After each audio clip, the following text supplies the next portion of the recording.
This podcast with my guest, Meredith White, will give you a flavor of why it is that people hire her all the time for her world language workshops, trainings, and insights.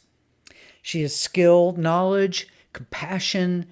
She has a lot of expertise, and she has a tremendous amount of energy. I like the way Meredith brings about an insight into how to make sure that people can live quality lives while being in the educational field. And these insights that you'll hear today also play into the lives of folks in industries well beyond world language education. Meredith White is an instructional technology coach and Spanish teacher in Gwinnett County Public Schools, Georgia. She was the 2019 Peachtree Ridge High School Teacher of the Year and the 2020 Georgia World Language Teacher of the Year. She has a professional website, meredithwhite.info, where educators can find resources and essays and take a look at the professional development opportunities that she provides. I've enjoyed knowing Meredith White over the years because wherever she shows up, energy and enlightenment come with her. And she brings that to bear in helping people to be able to give themselves permission to be exactly who they need to be in their lives, in the classroom, in their jobs, and in the world. Enjoy this podcast with Meredith White. So Meredith and I have been talking about technology. Meredith White, welcome to this podcast. Thank you so much. Thanks for having me. Oh, I'm delighted.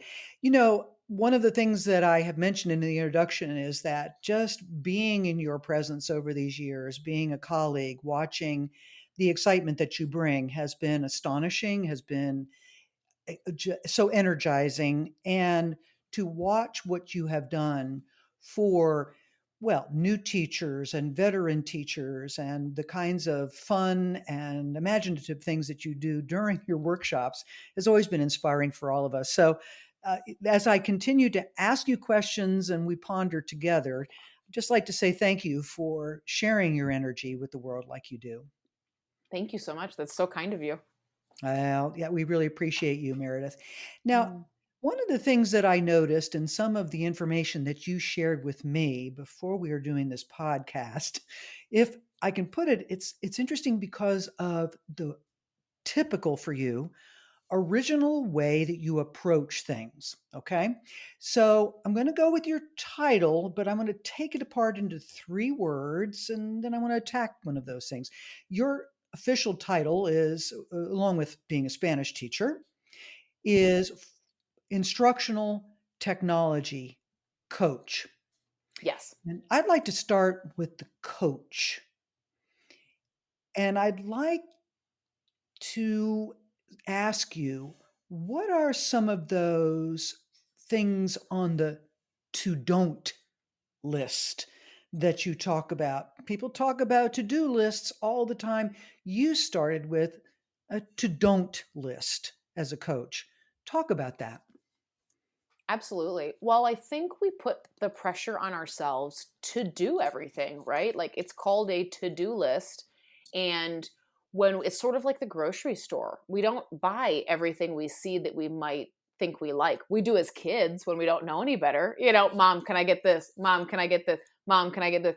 And we need an adult in our life to go, let's maybe get a cereal with some nutritional content, maybe not 17 boxes of fruit snacks. Like, we need some people around us to help us make smart decisions when maybe we are not. And for me, I see any kind of like instructional coach or any colleague that you're able to be vulnerable to and you've built trust with that's able to go, hey, let me know if you want any suggestions for X, Y, and Z. Or maybe they wait for you to say, oh, I really need help with X and Y. And they're ready, like a good teacher, like a good coach. Oh, I thought you might ask that.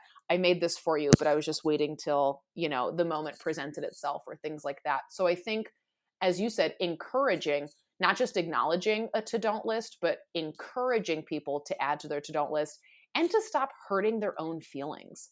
Like our feeling, other people, the world, things that happen to us are supposed to hurt our feelings. We are not supposed to hurt our own feelings, but we do it all the time as teachers. We want to make every lesson flashy. We want everything to be exciting. We never want them to be bored. And we want to just eggshell hold our students like the beautiful little people they are and just cradle them and shelter them from anything bad or boring or hurtful to ever happen. And we just cannot. We just cannot. And so I tell a lot of teachers a lot of times, like, it's okay to be boring. I just said it today to a colleague. It's okay to be boring. It's okay if they just do the darn workbook activity and move on, right? Like, you check it, they do it, poof. I mean, it doesn't have to be. Now, when you have the hook, like Bethany Drew out of North Carolina has this amazing soda tasting activity where she gets all these international sodas, and then kids have like a review sheet, and so they give it like stars, like 2 stars, 5 stars, and then they write why, and she scaffolds it really beautifully. That's a great day. That's a few times a year, maybe, like when you're ready for it. That is a really exciting lesson. We don't have to do that 3 days a week and be up on the laptop until 10 p.m., ignoring our families or just watching some TV or a movie or things that let us kind of unwind, but we do it all the time. So that's a lot of times what my advice is like, not for nothing, I think you're doing too much, or I think you're trying to, the bar is really high for yourself and you try to hit that bar every day. And I think ultimately the to-don't list is helpful, and not hurting your own feelings is helpful, and remembering that sometimes done is good enough, and sometimes good enough is better than great. I mean, ours is a really hard job as teachers, as people in education. So to me, a good coach, be it sports, be it life, be it whatever, meets you where you are and then gets you going from there. And I see the same is true for like instructional and technology and all of those kind of aspects as well. The other parts, the instructional and technology, for just a moment, I'd like to go address that. You're talking about not necessarily having to be all the time on. You also mentioned that there are things that you mentioned in your writing to me, that there are also things that are being done by world language folks that other curricular areas don't necessarily have to deal with, that, if I can interpret this correctly, might put additional pressure on world language teachers in a way that other even educational areas may not understand. Can you talk to us about that, please? For sure. I think it's what a lot of performance-based contents feel. So if it's physical education, if it's art, if it's music, if it's language, you're expected to do the thing and you're expected to look the part, whatever that means. And so as world language teachers, if you've got a music teacher that says, a choir teacher, right, that says, I don't really sing, I'm just, you're kind of going, wait, what? Like you don't really, what? Like one more time?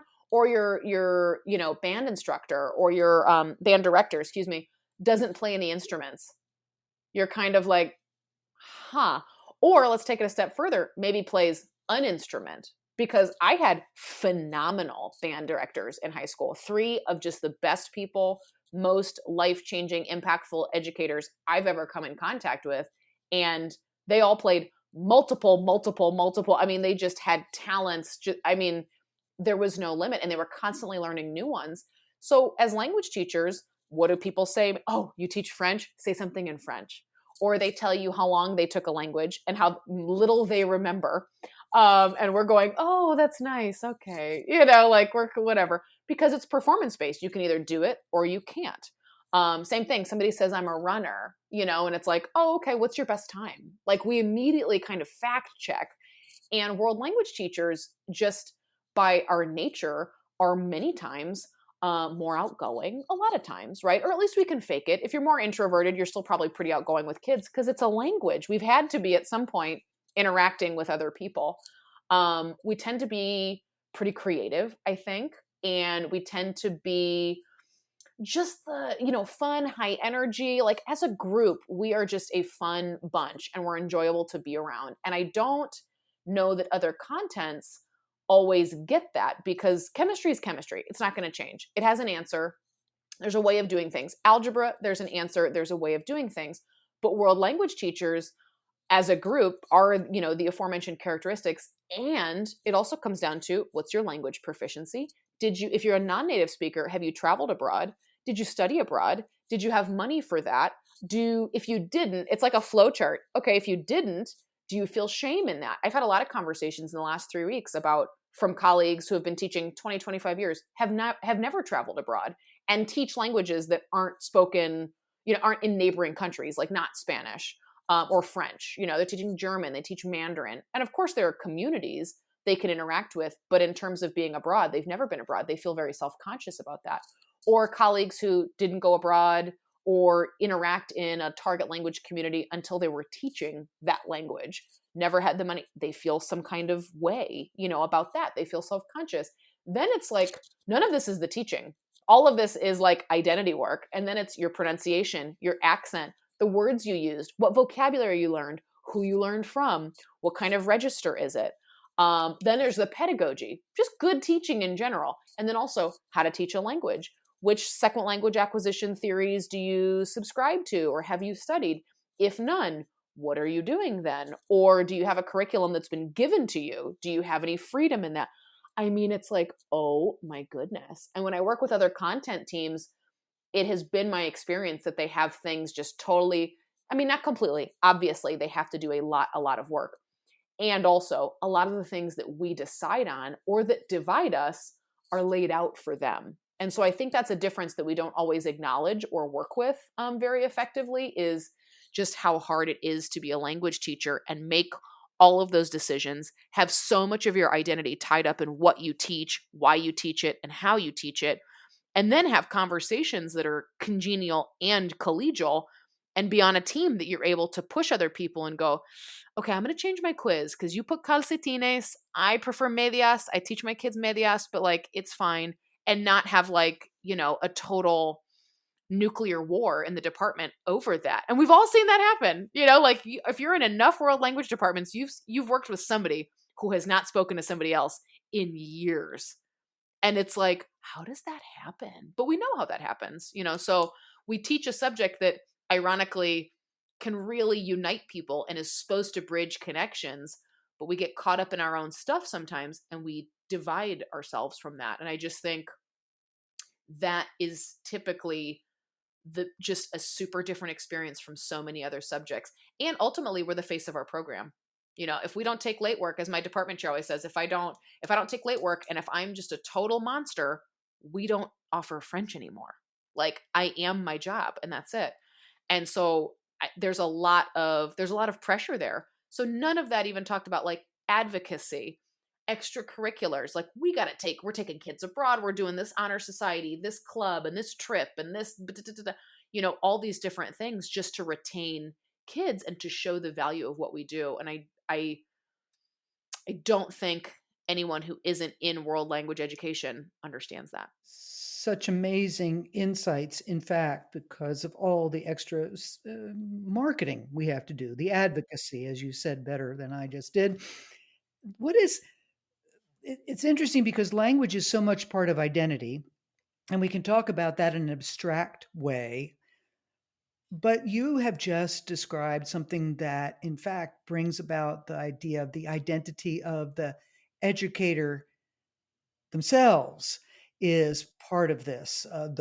The nuclear fight over which word for sock we're going to be using in Spanish. Man, It it's is real. real. Do you, first of all, start with what your background is that made language education part of your identity and your calling, and then let's segue into what you see as far as what's happening with world language educators and how they're viewing this profession now. But let's start with you, and then we'll go to what's some of the things that you see happening now and changes you see. Well, I always knew I wanted to be a teacher. I mean, I would, was always teaching. I'm fourth generation educator, and I was always teaching my teddy bears, and they were really attentive. It was a great class. Those stuffed Barbie, Ken, front row, no distractions, no cell phones.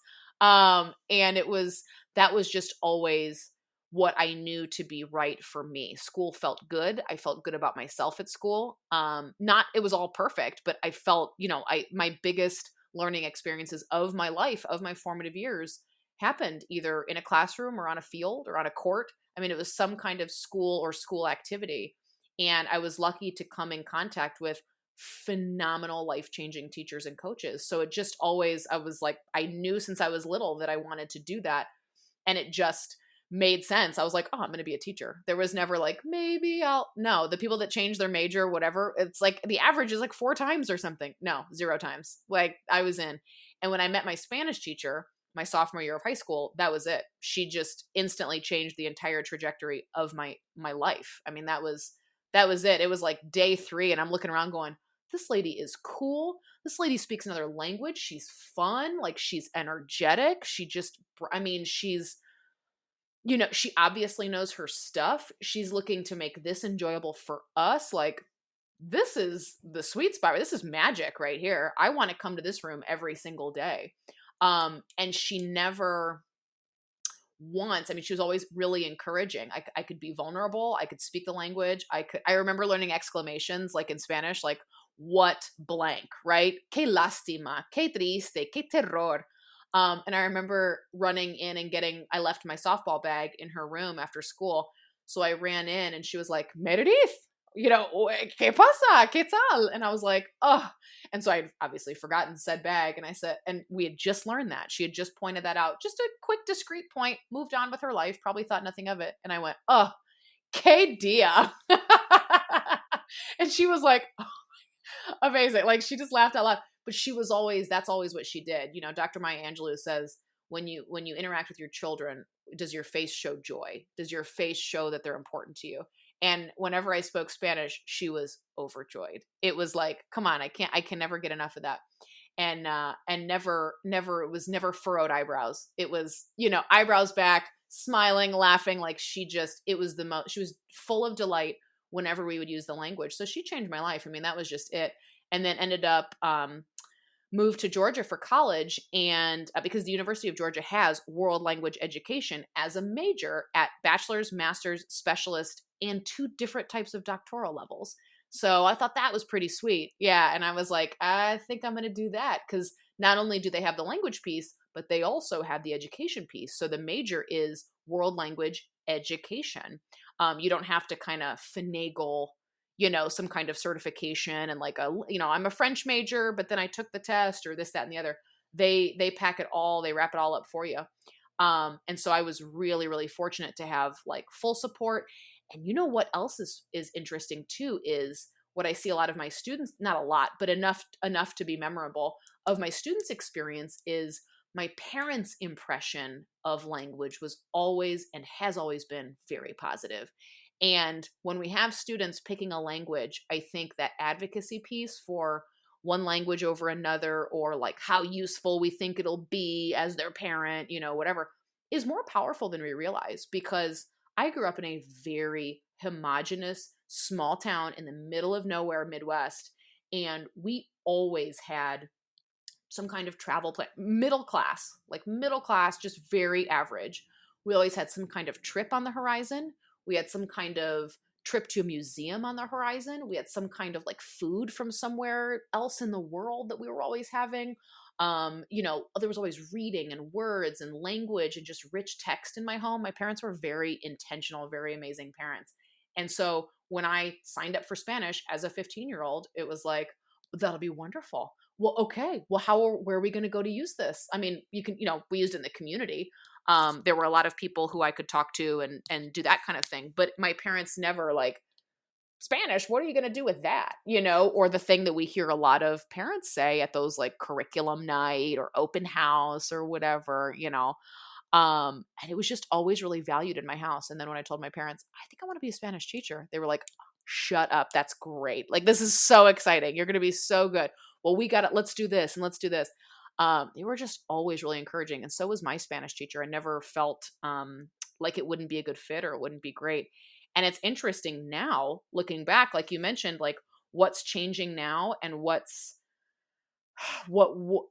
just our lives as world language teachers and how they're different. And there's so much more now. My teacher was amazing, amazing, but we sure did work from like D May. I mean, it was like activity A in D May, and she play the audio, and it's capítulo uno, actividad dos, like all of those audio tapes where they have like the same narrator at the beginning. Empezamos, and then it's like, and I mean, I was on the edge of my chair, like, what are they going to say?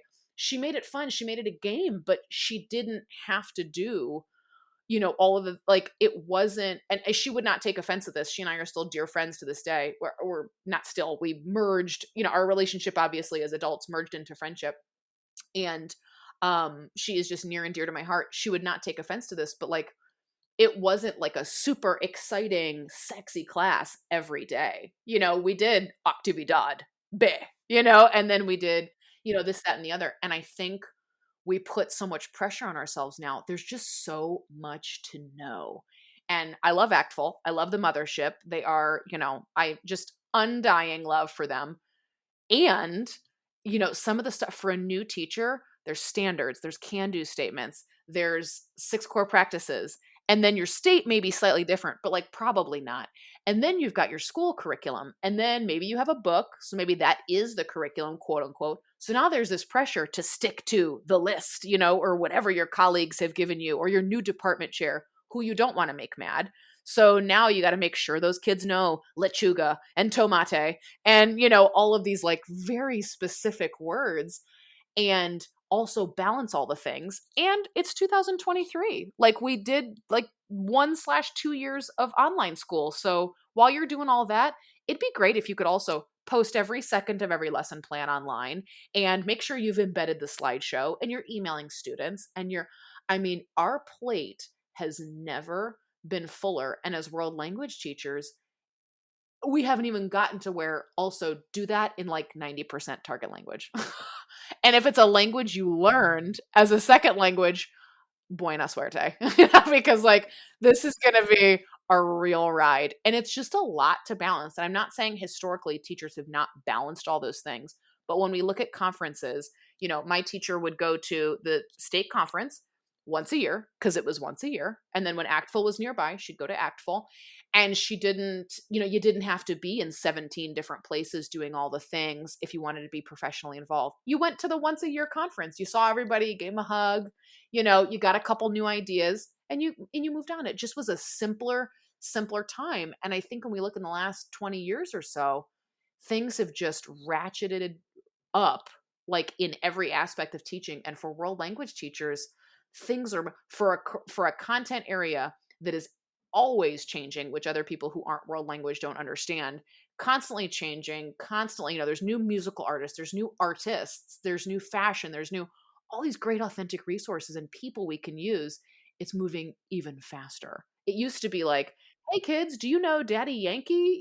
When he first started, and they'd be kind of like, oh yeah, like who? And maybe one kid knew or whatever. And now they're all like, oh yeah, a song will come on in a playlist I didn't even realize that my like stereo in class had like flipped to, and they all go, oh, Luis Fonsi, this was on his second album. And I'm like, how do you know Luis Fonsi? Like so globalized. Meanwhile, my teacher was just playing like Mana tapes. And I was like, this band is great. And I love Mana. They're coming Cinco de Mayo to Atlanta. And I'm so excited. I already have tickets. So excited. But that's it. Like our world was so small is what I mean to say with all that. Our world was so small and we could keep things simple. And now people are just, it's like just paralyzed with options. And you might go to a conference and you're like, oh, there's technology and there's games and there's vocabulary and there's an exhibitor that I thought was really cool, but like, I don't make money decisions. So I'm not going to go in the exhibit hall. And now maybe I'll miss out on something that could have been really, really cool, but like, it's just too much. It's too much. And so I think a lot of times that's kind of the position that we find ourselves in, is like wading through the pool of everything that we have to like swim through and kind of stay afloat, but also like decide kind of what trash to like, push to the side and what to hold on to. And it's just exhausting. And I think if you don't have a good mentor who says, don't worry about that. Oh, don't do that. Nah, don't worry about that. Or again, do workbook page B, it's fine. And then save that for, the hook to the unit, or, save that for whatever. Just some good old fashioned, like, calm it on down advice. Um, it's so easy just to feel like you're doing a terrible job when you're not. And I don't think that pressure was there, like I said, 20 years ago and beyond.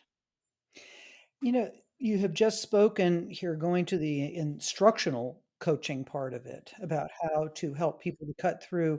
And with language being engaged with the whole human enterprise and also the whole world, strikes me that the things that you have had to or chosen to focus on to help make sure people don't flip their wigs completely can also be applied in other areas of people's lives. Do you think that world language instruction can help to provide some insights into just how to deal with the crazy life out there in the world? I think I find a lot of comparisons for me for world language teachers come from just life, like daily practices. There, and I'll give you an example. There's let's talk like using technology for organization. So you have Google Keep, you have Wakelet, you have, if you're an iPhone user, I'm not sure what Androids do, but like you have notes in your phone. You can always send yourself a little email reminder. You've got she whose name I will not say because she'll respond, Siri, if you're an iPhone user, or else she's like, hello, even though I know she's already listening. I've seen the targeted ads, but she starts really listening when I say her name. You've got the other one that'll listen, Google. So you've got all these different things that can, remind you and do all these things. And I tell a lot of people, a lot of times they'll say, well, I use Wakelet for this, and then I put this in my Google Keep, and then I ask you know who to remind me at certain times. That's a lot of balls in the air. Like, that's a lot of things when you could just literally do what we've always done, which is maybe just, grab a sheet of paper and you just keep, a sticky in your pocket, or you walk around like I'm a sucker for like a monogrammed, notebook. So I've got like 4 of them waiting in the wings. When I'm done, they're my emotional support notebooks. Okay. And I'm not giving them up. But like, if you like cute stationery, get some cute stationery. If you like fun pens, get some fun pens. Whatever the thing is you're going to use to like organize or to keep things all in one place. It's always my advice is do that. Do it all in one place. Don't try to have separate places for all the things, And it's the same. We do it same for clothing. You're not like, I'm going to put my pants in the pantry. I'm going to put my shirts in the basement. I'm going to put my socks and underwear in the garage. You're like, no, they live in the closet. That's where they go. That's where. And then when your closet is kind of like messy, you see it in your routine. You're like, oh my God, I just dawdled this morning. It took me forever. I never hung up the clothes. So they were like still wet and just sitting there. And, or you left the clothes in the washer. Now they're moldy and gross. Like, you got to rewash them and do all the things. Like, we notice when there's like, some kind of inefficient part of our routine or something that gets in our way. But as teachers, we don't always do that. We think we have to do all the things. And it's like, okay, I'm going to get Class Dojo so that I can monitor their behavior and I can also check their work, but I have to put it in the grade book. But the grade book doesn't talk to the LMS. So I got to transfer. You know what? A lot of those things can be done just on a paper roster. And you just print out the kids' names and you just do it like we used to do it, where you walk up to the teacher, they said, hold on one second. And they calculated your grade and they went, all right, Norah, you've got, looks like right here, boop, boop, boop, 75, and you're like, thank you so much. Like, we don't have to use everything we see, and we don't have to buy everything that somebody recommends on Teachers Pay Teachers or, whatever it is. If your department or your school has a book that they use, maybe it's new, maybe it's not. Maybe it's an older one that you don't love or you don't find as relevant or whatever, or maybe it's new and flashy and it's exciting. Great. Don't then spend hours on Teachers Pay Teachers trying to find exactly the right resource that, again, has tomato, lettuce, ketchup, but not mustard, onions, eggplant, like the random vocabulary that we sometimes see thrown together, especially in novice units. It gets like very broad, very fast. So why, if that's given to you, do the one thing and do it really, really well. Inject your personality into that. Bring your creativity into that. Expand some of those activities and make them your own. Don't try to like do all the things and then supplement with something if that's going to take up all your time. And I think that's a lot of times what we do in life. We suddenly are like, I got to do this, I got to do this, I got to do this, and where we could ask for help or use something, especially if teachers, we get home, we're like, I need to do 6 loads of laundry, I'm going to make dinner, I'm going to do this. And then if you're a parent and if you're kind of a default parent, so your schedules, just like the school schedule, so you can run pick up the kids. Now you can do this and do the errands. It's just a lot of pressure that in previous sort of eras, a lot of the systems we have societally aren't designed to sustain. And I think we have a lot of people who are working professionals teaching. So just historically, not also making a ton of money. And we know money isn't the only incentive, but man, it's a good one. I will be part of any experiment that's like, let's see if money really, really works. I'm like, okay, great. I'm in. I'll try it. I'll take one for the team. But like, it certainly can provide some comforts. And just those little things that you can take off your plate. I think world language teachers have more decisions to make and more reflections than other content areas. And I think that's definitely something that mirrors life. Is we're constantly like, how do we sound? How are we presenting the target cultures? There's a lot of things that are going to play into that as well. Whose stories are we telling? How are we telling them? Who's the authority? Who decides? And it's just, if you're a native speaker, are you, how you're sort of the provider of at least some culture. And if you're not, like I'm not, now you're kind of a sponge of many cultures, but you want to make sure you're wringing out that water appropriately and that it's not, changing as it gets in the sponge. It's a lot. And I think the same ways that we can make our lives simpler and prioritize, I think as world language teachers, we can do that same thing. And what's super interesting is something I learned last year. The word priority has actually been a word for like 400 or 500 years. Okay, whatever. But in the last 100 to 110 years, we made it plural. It was never plural. Nobody ever said, my priorities are. Not a thing. You said my priority is. And in the last 110 years, we've been like, actually maybe 120. It was like around turn of century. So early 20th century and to now, we're like, well, my priorities are. And then we start listing these monumentally important things like my kids, my house, my spouse. You're going like, what? Like there's humans on this list that like your whole life is in those first three. And you just can't. Like the etymology of the word just says that you can't really prioritize more than one thing. So if you say, my priority is my family, period. That's a full done. That's end of statement, point blank. My priority is my family. So this year, my goal will be to leave at my contract time or do less work at home or stay one night in my classroom late. And that way I can be home. And Thursdays we do movie and pizza, like whatever it is, everything else will fall in line after that. But we don't get to define multiple things as huge priorities. And I think teaching is the same way. We're like, I want to get better at technology and I want to create relationships with kids and I want to go to more basketball games and I want to, and it's like, maybe one of those.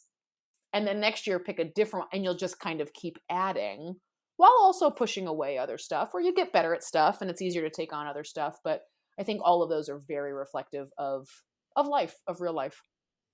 It's like when we ask a small child, who's your best friend? And they name 10 people. Yes, exactly.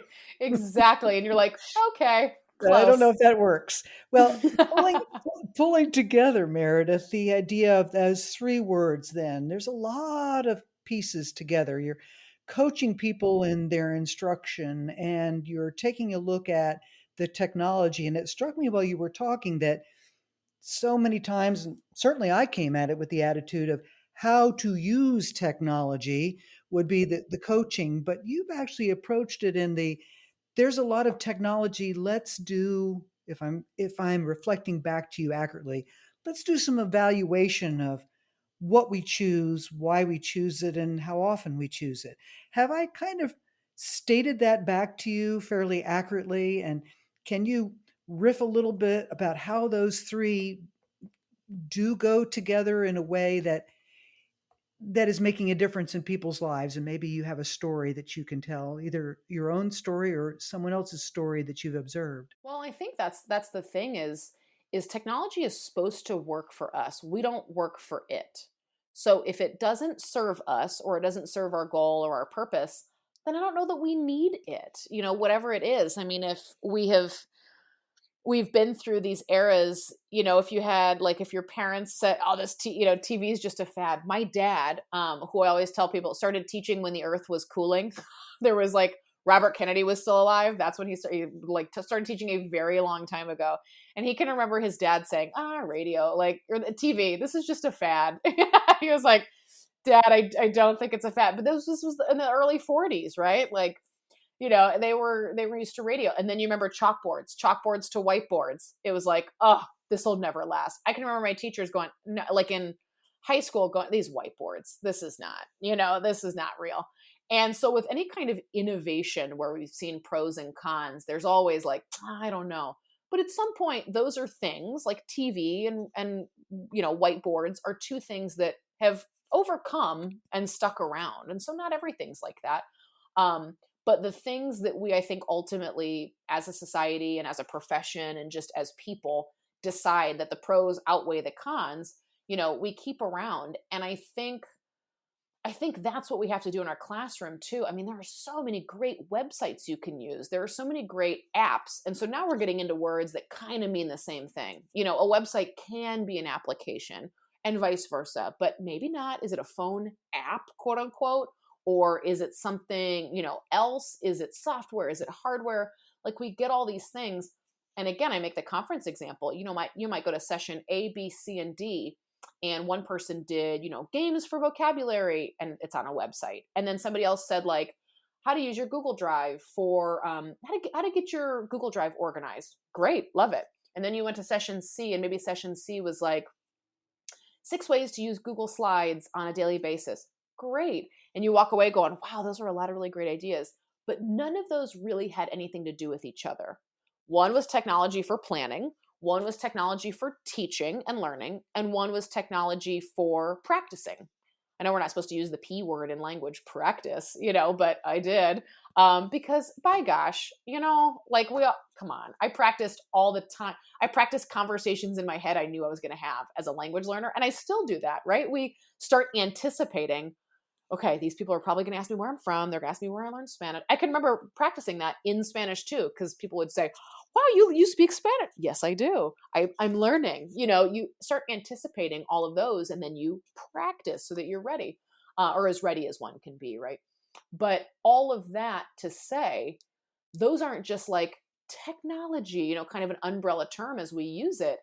It's like, what is it for though? What does it do? And if I have a really robust learning management system, LMS, as a district, a neighboring district has Canvas, and I've never worked with Canvas, but I've always heard glowing things. It can do it all. Like, it's your online planner. It can be used for assessment. It can be used for content publication, whatever. So if you're doing that, maybe you don't need to do these other two things. Or if you use Microsoft Office and not Google Drive as a district, well, then don't go to the Google Drive session. Go to the Microsoft Office session, but realize that's for organization. That's for document creation. None of that's like teaching and learning yet in terms of direct instruction. It's just one aspect of it. So I think a lot of times we have so many options that that can be overwhelming. And again, to that, I say simplify or decide what not to do. What's really cool about the position of instructional technology coach, instructional technology and innovation coach, is it's really pedagogy based. So if somebody says, I really want, it could be as simple as like a clicker. Oh, I got 36 in this class, of chemistry, sophomores. I feel like I'm always leashed to the computer and I can't get the slides to queue. Listen, let's get you a clicker that you can just be wherever in the room, like a presentation. And then also, let me show you how to embed YouTube timers into your Google Slides. That way you can just click, bada bing, bada boom, 5 minutes done. You're not running over to your timer. You're not leashed to the computer. You are with students and you're holding them accountable that way because of your proximity. All of those good, just pedagogical pieces, because at the end of the day, a lot of good teaching is still good teaching. It just looks a little different now. And I make that comparison about my dad too, just mentioning him, because That's a long time, 60 years ago, that he started as a teacher, and nearly 60 years ago. And he will still say things. I can remember complaining. This is so embarrassing. But we totally take on the characteristics of those around us sometimes, I think. And when we're young and we're vulnerable and you're 22, who do you look to? The veteran teachers around you. So I worked with this great group of veteran teachers my first year, and they had all been teaching a very long time. And I was really enamored with their experience and their perspective. And they were just so calm and efficient and just really like chill all the time. And I was like frenzied, because you're like still accepting that you're the adult in the room. You're 22 and you're like, somebody call an adult. And the kids are going, you are the adult. And you're like, no, I'm not. I absolutely reject that. And so I just really admired that from them. And they would complain. It was, they were a great group, but there was some negativity, but they're going to gripe, whatever. They've earned, after 30 whatever years, they've earned the right to a gripe, I guess. But I ended up transferring some of that gripe to a conversation with my dad. And I said, oh, can you believe it? Because I'm just now parroting what I've heard, because I've processed it. I've liked that they found it annoying. And I'm like, yeah, me too, even though I don't know anything. And so I'm telling my dad, yeah, and they're like, we have to post lesson plans. We had to post our lesson plans outside of our door. There was like a magneted or like a Velcro clipboard. And so you had to like print them or write them out, whichever your choice. And then, just put on the clipboard. And I was going, yeah. And we got to post these every day outside our door every day. And he, kind of with a wry, knowing smile is like, like mentally checking off, like, so you need to know what you're going to teach. Great. Yeah. Not a bad thing. And then I'm like, yeah. And then they're expecting us, we have to update them. Like if we didn't get to an activity on Tuesday, I have to add that activity to Wednesday. Like, ugh, can you believe it? And I remember my complete embarrassment when my dad was like, yeah, that's just probably what you should do.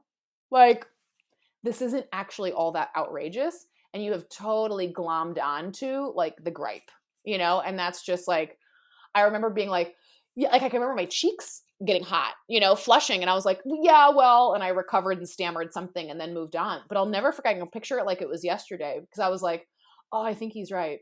Like, but it was so much easier to complain. And so I think when we look at things historically that are just plain good teaching, we look at consistent behavior. It's a lot like good parenting, or I shouldn't say good, effective, right? Like high leverage habits that we know are just good. I didn't ask my parents to go to so-and-so's house in high school because I knew they'd say, absolutely not.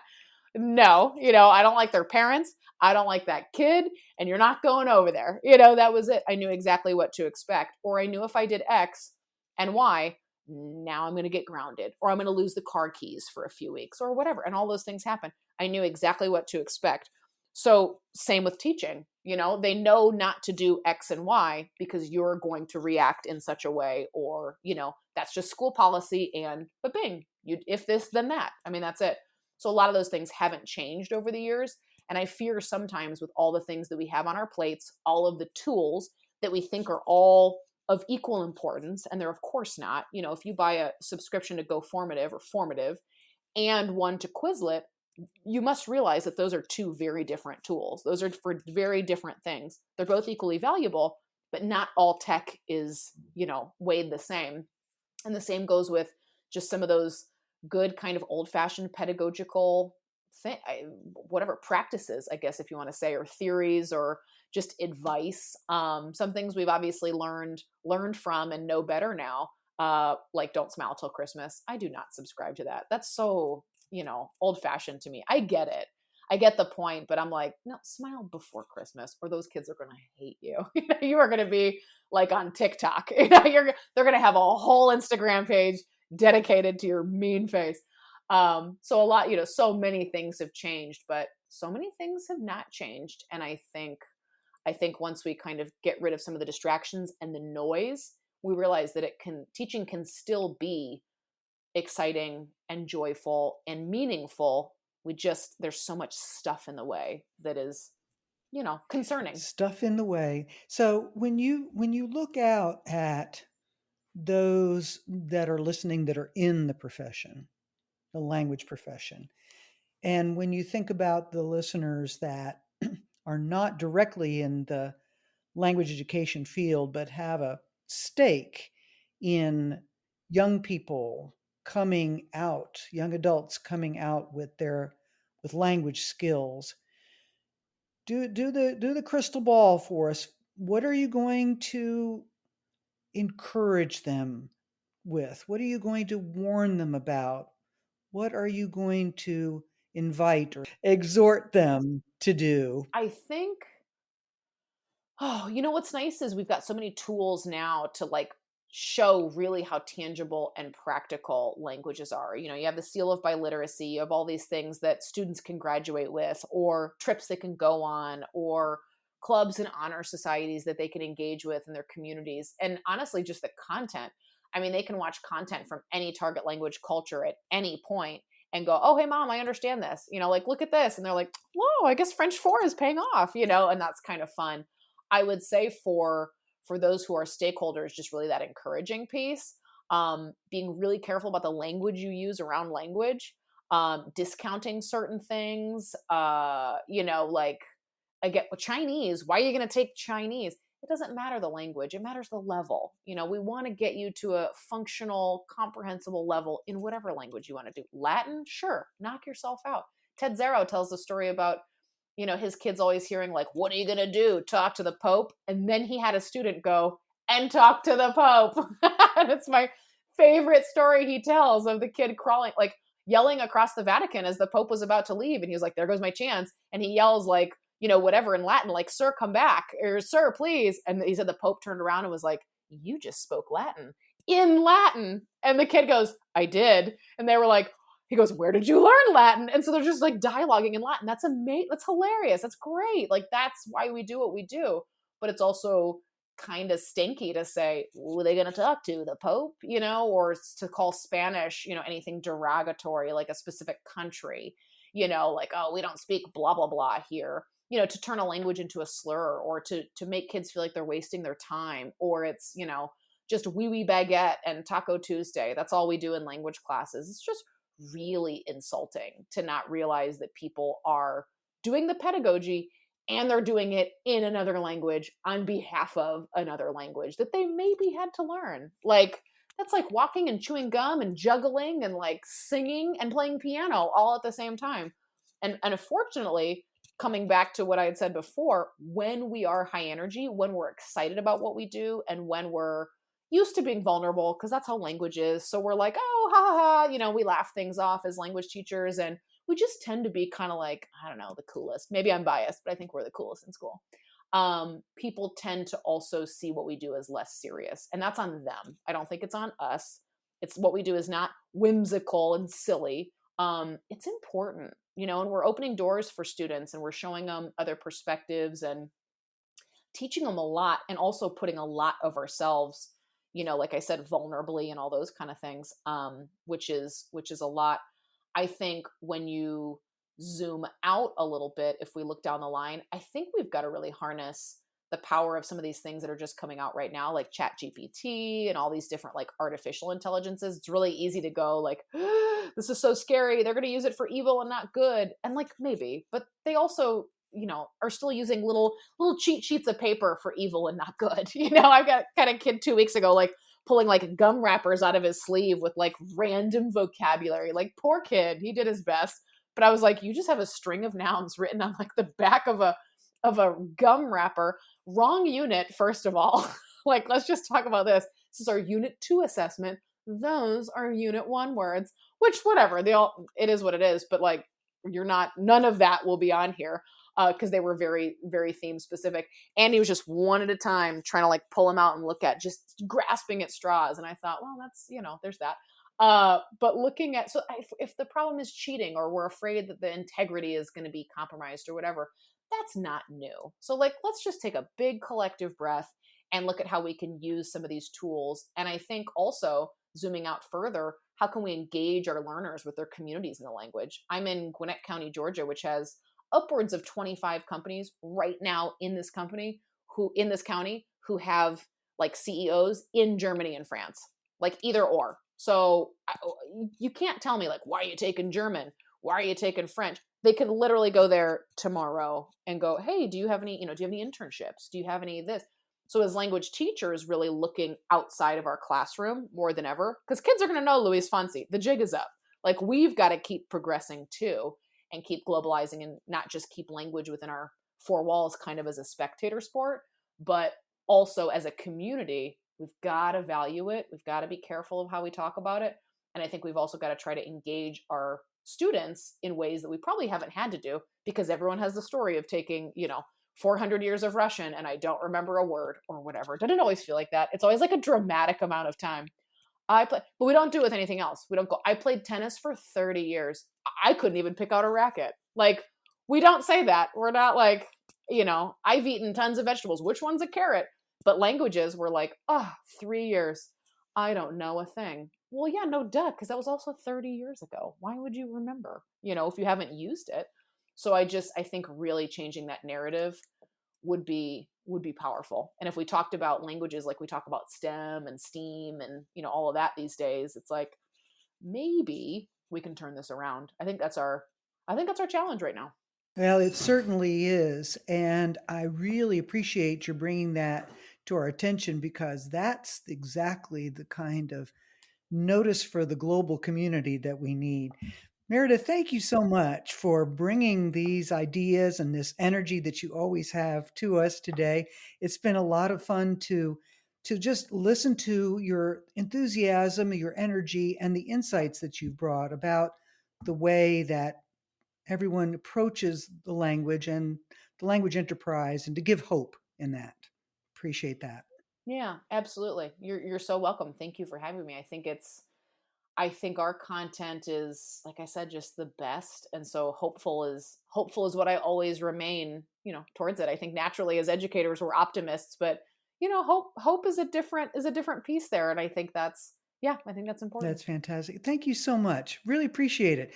Good luck with everything. And we'll continue to enjoy seeing each other at conferences, I know, too. Oh, absolutely. You're not getting rid of me. So I hope you felt as energized and actually windblown as I did by this podcast. I ask you to go to my website to learn more about Meredith and to listen to and download this podcast, fluency.consulting. There, too, as I say, you'll be able to find Meredith's website information and take a look at her professional development opportunities, her resources, and all of her colorful and exciting and energetic insights. So, thanks for listening, and until next time.